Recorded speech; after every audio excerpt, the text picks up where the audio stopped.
Previously we discussed the sodium reabsorption, and we said sodium reabsorption, about 80% of the energy that is used in the nephron is dedicated to movement of sodium through a typical pump that we already discussed as sodium potassium pump.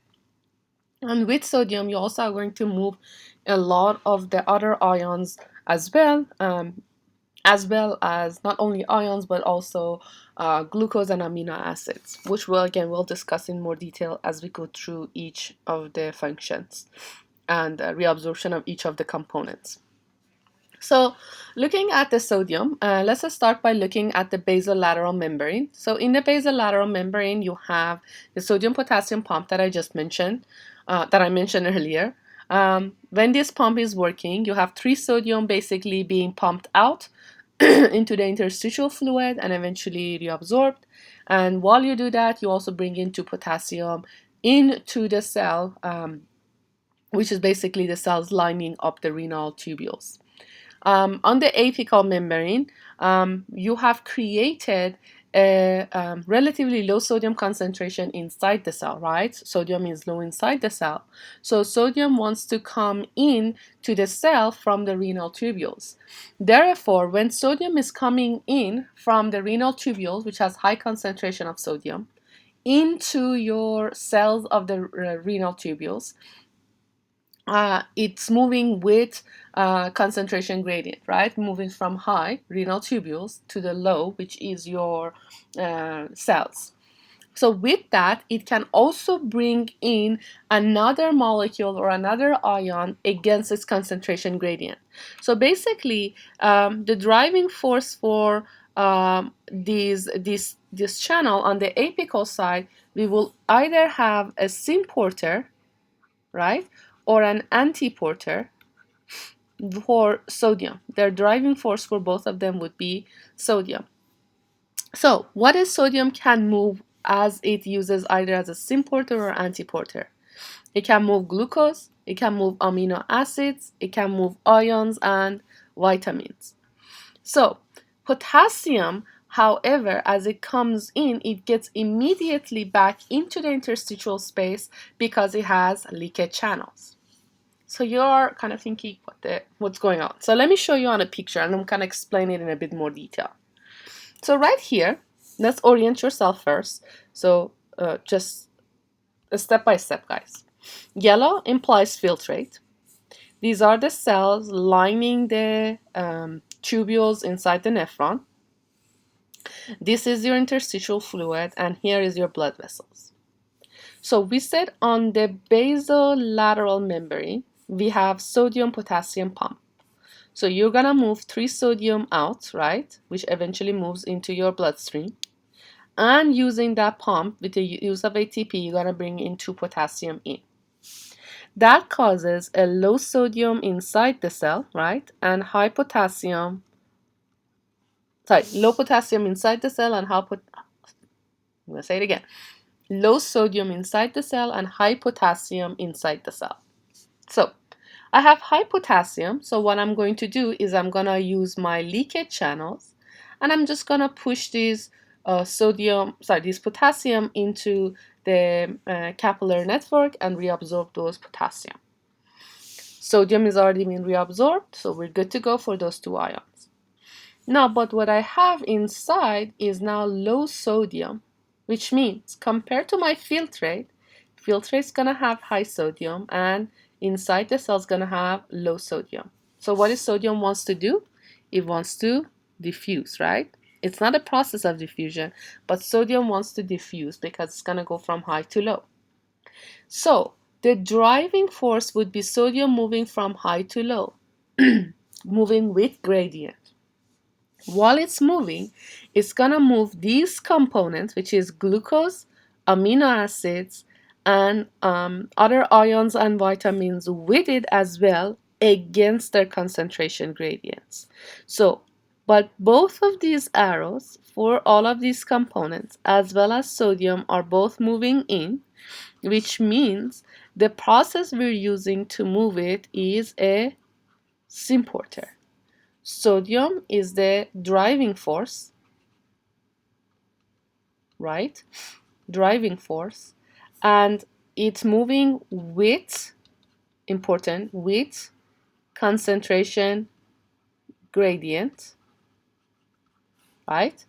On the other hand, what do I have? I have potassium, which is the base, sorry, not potassium, basically glucose, amino acids, your ions, not all the ions, but some of the ions, and vitamins, moving from where? Moving against concentration gradient. So, in a sense, all of these are going to have low concentration here and high concentration here. And what you're doing is you're using the driving force of the sodium to bring all of these components in. Now, when they move in, we'll discuss how they actually move and continue into the capillary network eventually. What I also show you here is the movement of water. Right here and right here, you have channels that you learned about before called the aquaporin. So water is just simply being moved through the means of osmosis, or more specifically facilitated diffusion from the filtrate first into the cell and then eventually into your bloodstream. Note that because water is going through the cell, this is referred to as the transcellular because it's passing through the cell. Now, water is one of the most important components that gets reabsorbed. Its reabsorption is a passive process. And the driving force for water, one of the things is sodium. Remember, sodium is one of the essential ions in creation of the osmotic pressure. The more salt you have, the faster water follows. So water always follows salt via the means of osmosis. So water reabsorption is actually two types. We have obligatory water reabsorption versus facultative water reabsorption. Obligatory water reabsorption is driving, it's basically you don't care, and this is how I like to describe it. You really don't care how much water you have absorbed, okay? Or how much water you have in your system. You're still going to take the amount of water back into your system regardless of the need of the body, okay? This type of water reabsorption, which we identify as obligatory water reabsorption, hence the word obligatory, happens at the PCT, or the proximal convoluted tubules. And again, water is always being reabsorbed regardless of how much you need that water. Now, the remaining aspect of or components of the renal tubules is relying on a facultative water reabsorption, which means you actually need a sign that your body needs that water, so you start to reabsorb it. Otherwise, that water will not be absorbed. In a sense, we're going to say that the water is being regulated, or water reabsorption is being regulated. And the regulating factor is going to be antidiuretic hormone, or ADH. We'll talk about that in more detail in the fluid balance lecture. So other solutes also are going to be reabsorbed. Typically, you can reabsorb the molecules using the sodium potassium symporters or antiporters, or you can use the paracellular transport to move these molecules from the filtrate into your bloodstream. If your water, some of the components such as lipid-soluble drugs and molecules, urea, and some of the ions are going to basically, as we increase the water reabsorption, their concentration in the filtrate is going to be higher. So they're basically going to diffuse into your back into your system because you have too much of them in the filtrate. So they basically gets reabsorbed back into the system. But sometimes these your system is not allowing that to happen, and again, we're not going to go into detail about that. This will only happen if your body requires those ions and basically the concentration of these ions are correct, so they can basically diffuse either through transcellular or through the paracellular mechanism. Now, this is an overview of what we're going to discuss. So what I'm going to go right now into more detail is what is happening with each of these ions and each of the components of the filtrate as they pass through each segment of the renal tubules. Now, just to recall the information, we learned that renal tubules has four major sections or segmentations, which is proximal convoluted tubules. Then fluid start to move downward through the descending limb and move up through the ascending limb and eventually reaches the distal convoluted tubules, which empties into the collecting duct. So what we're going to start with is the proximal convoluted tubules, which is immediate to your renal corpuscle where the filtration took place. So a couple of very important points. About 65% of the water that is part of the filtrate will be reabsorbed in the PCT. And if you guys remember, this type of water absorption in the PCT is identified as obligatory water reabsorption. Now, when you absorb water from here, what you're basically making is concentrating the filtrate, right? Concentrating the filtrate because you're taking the water and moving it into the blood again. So when there's a lot of solute basically concentrated in a filtrate because you pull the water out, now you can move those components using diffusion process as a means of basically moving them from the filtrate back into your bloodstream per the need of the body. Now, recall that water reabsorption is going to take two routes.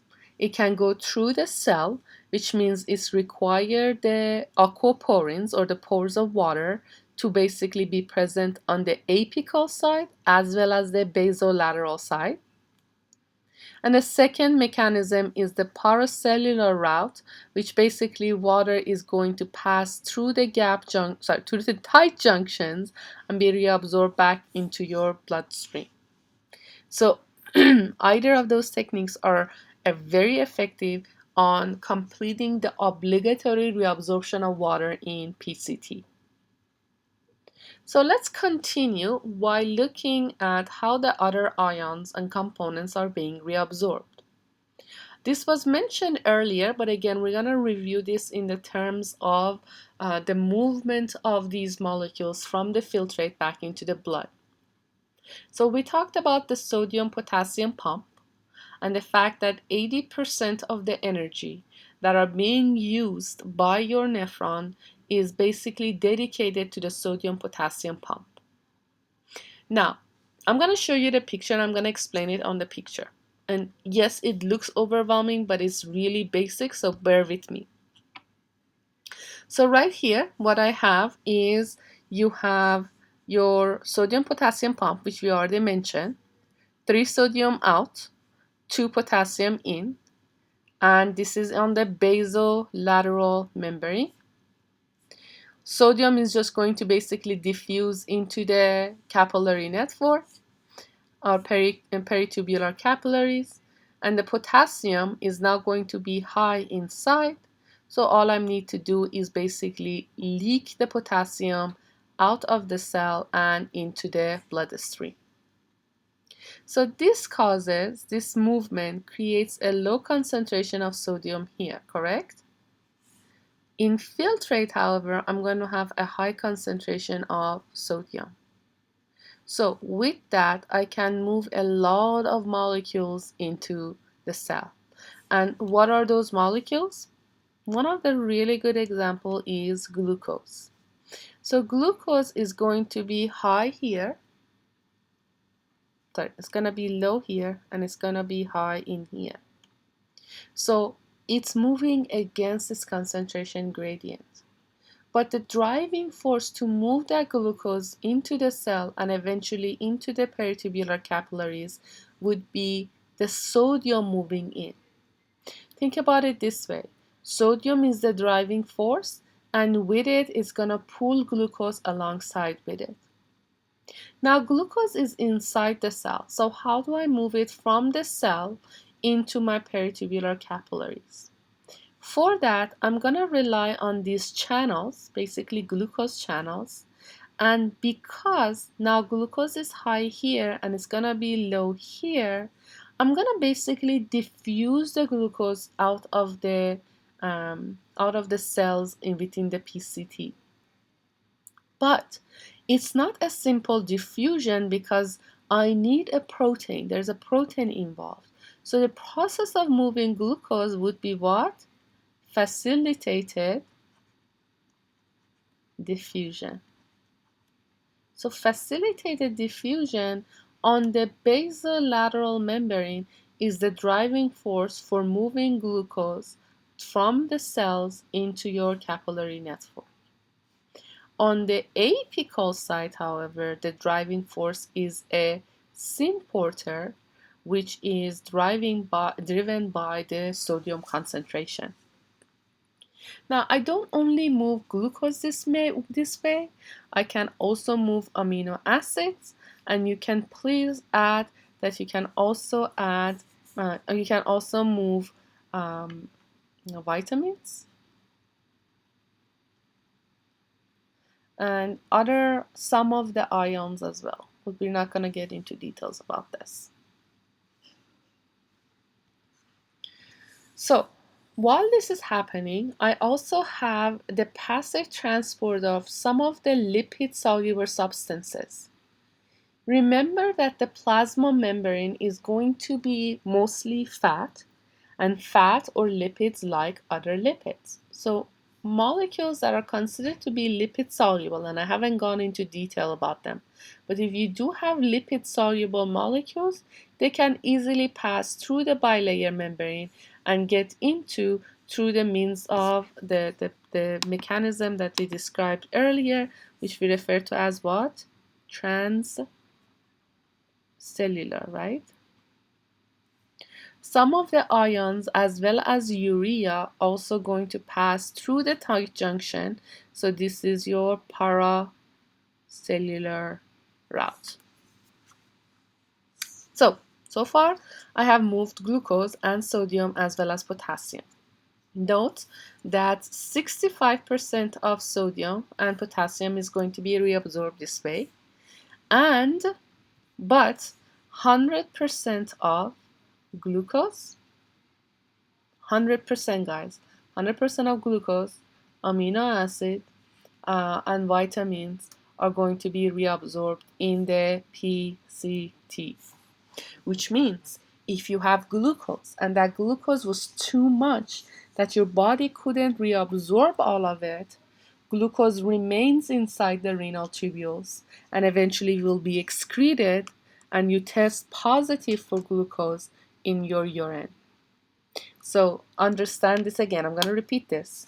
Under normal conditions, if you consume normal levels of glucose, you expect 100% of that glucose to be reabsorbed during the passage of filtrate in the PCT, which means that you should be testing negative for glucose in your urine if your body is if your nephrons are properly working. Typically, testing positive for glucose in urine is a sign of either diabetes or the fact that you are pre-diabetic, which means your PCT is not absorbing all the glucose. Now, one of the main components that also gets reabsorbed in the PCT is your bicarbonate.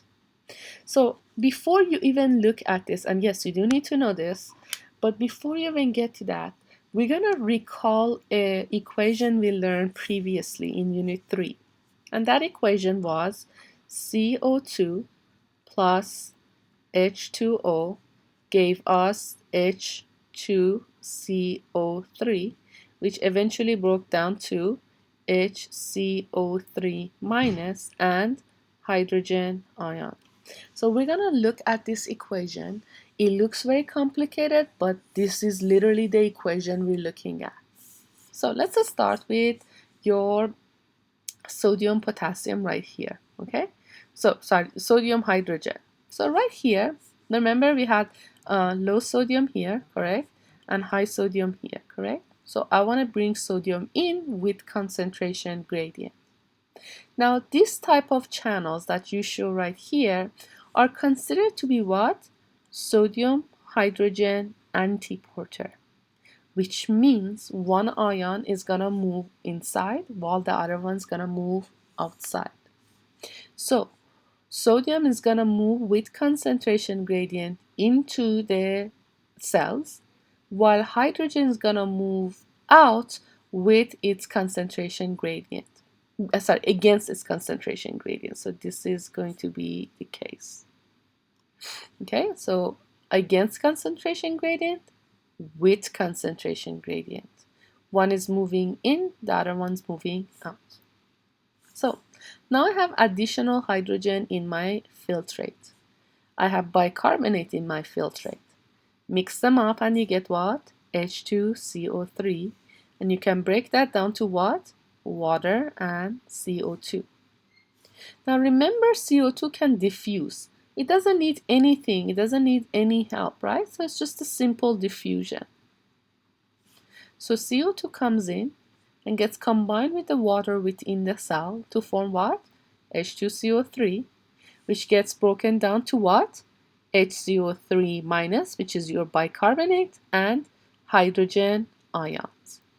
Now, hydrogen ions, we already know it's going to get pumped outside, and then we basically allow this process and this cyclic pattern to continue happening. Bicarbonate, however, is now going to be high inside and low inside your bloodstream. So what are you going to do? You're basically going to move bicarbonate out into the peritubular capillaries using the process of facilitated diffusion. And everybody understand why this is facilitated diffusion? Because you're moving it with concentration gradient, but you have proteins that are present inside the membrane. So it has to be facilitated diffusion. So a couple points. Sodium is inside the renal, into the tubules. Sodium moves into the tubules. Hydrogen is gonna leave and go into the filtrate. For every hydrogen that enters the filtrate, which is one we enter, we are gonna absorb one CO2 and convert that to one bicarbonate. So basically, you give up one hydrogen, you bring in one bicarbonate. Now the last part we're going to talk about is the ions that are present inside the filtrate. So recall that during this process, as we're describing, there is a lot of water being reabsorbed through either paracellular, which is the top line, or transcellular with the help of the aquaporins. So water concentration goes down, which means in relation, the concentration of the ions is going to be really high because basically you're forming a very concentrated filtrate in the terms. So what is ions going to do? They're going to either pass through the cell, transcellular, or through the tight junction using paracellular and basically reabsorb back into the peritubular capillaries, going with their concentration gradient.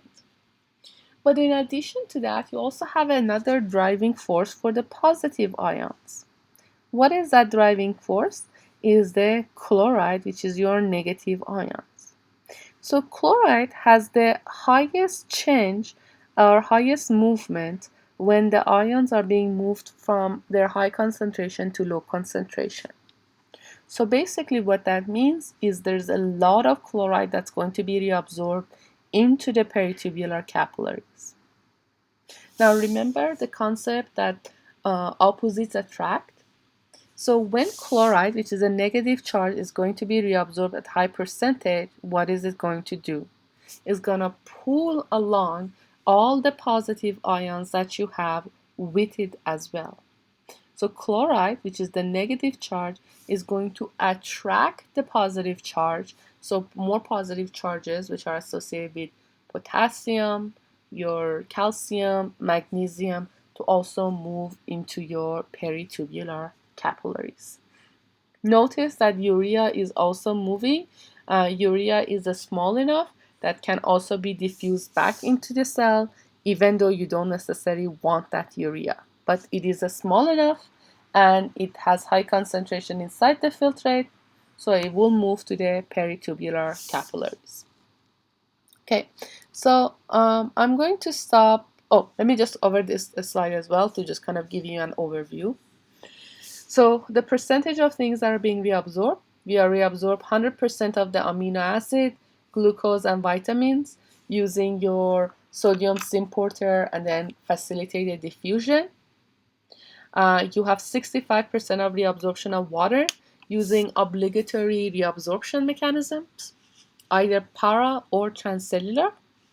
We have 65% of reabsorption of sodium and potassium through the sodium potassium pump as well as the symporter, and 80 to 90% of the bicarbonate using the mechanism of losing one hydrogen and gaining one bicarbonate.